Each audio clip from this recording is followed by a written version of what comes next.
Hi guys, thanks for joining me. So this is my fourth visit onto the field. It's a lovely evening. I've got an hour and a half, and it is a strict hour and a half because I've got to go and pick the wife back up from where she is. So as you can see, the grass is growing quite well. So whether the landowner is going to restrict me coming on much longer, I don't know. We shall see. I've come to the bottom of the field because this is where the most interesting finds have come out. There is a slope just down to this corner, so I thought I'd start round here and see what we can find. So if I do find anything interesting, I will of course let you know. I might even try to identify something and then dig it to see how good I'm getting at this, which could be embarrassing. Alright guys, I will catch you in a bit.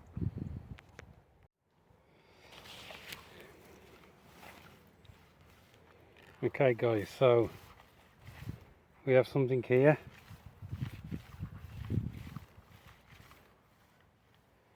You see those numbers?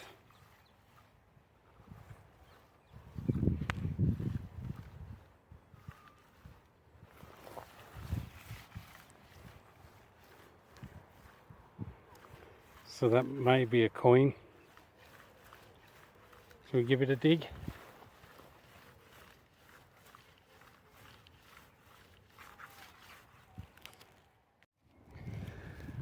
Okay guys, so that's the first signal out. It gave a really nice tone, and you saw the numbers. Well, possibly you didn't, because I was not doing very well with the camera. It was 60-75, but that's because it's circular, so probably a bit of horse tack or something like that. But anyway, first find, so on to the next one. Okay guys, so that's got to be one of the shortest videos I've done so far of my metal detecting with regards to actually being out on the field. It wasn't particularly a great visit this time, even though I'd selected to do the bottom of the field where I thought all the decent finds would be. For instance, these two rings gave off great signals because obviously they're circular. This is the one I showed in the video. I've tried to give it a bit of a clean up. I've watched a program once where it showed you the difference between hand forged and machine made items, and I was trying to identify whether it was the case that this was hand forged. I believe it is, but I can't really, say to you why it was. It's interesting how the metal looks like charcoal. So yeah, that was those. These nails gave off a decent signal as well. Aluminium gave off a decent signal. I had this horseshoe. I was trying to get the rust off to see where the holes were on it, because you can identify horseshoes by the number of holes apparently in each half.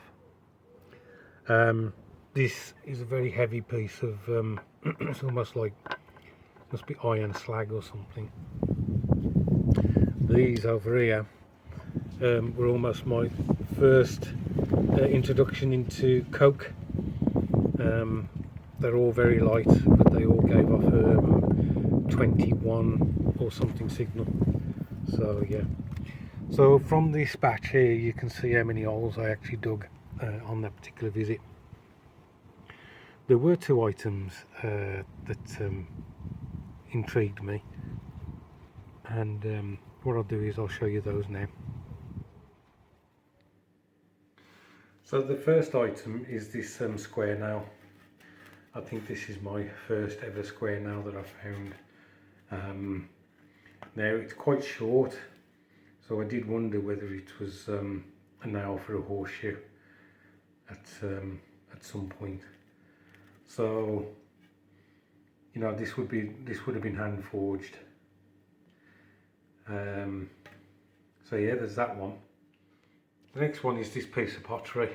Now, Clive and Kurt, who very kindly watch my YouTube videos, will know a chap called Dave Lowe, who he worked at the same place we did, but he was an amateur archaeologist, and what he did was took himself back to school. I think he got an archaeology degree, and he's now a full-blown archaeologist.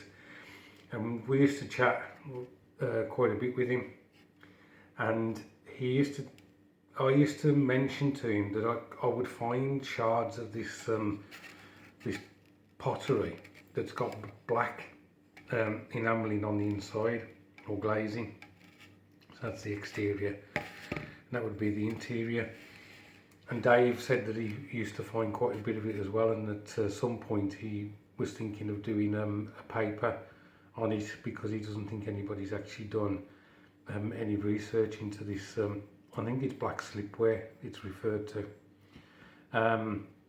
but I need to have a look, see if there's been any, I mean, we're talking 20 years ago when I used to talk to Dave, so I'll have to look up to see if there's been any updates on this particular pottery, so we can get some kind of date for it.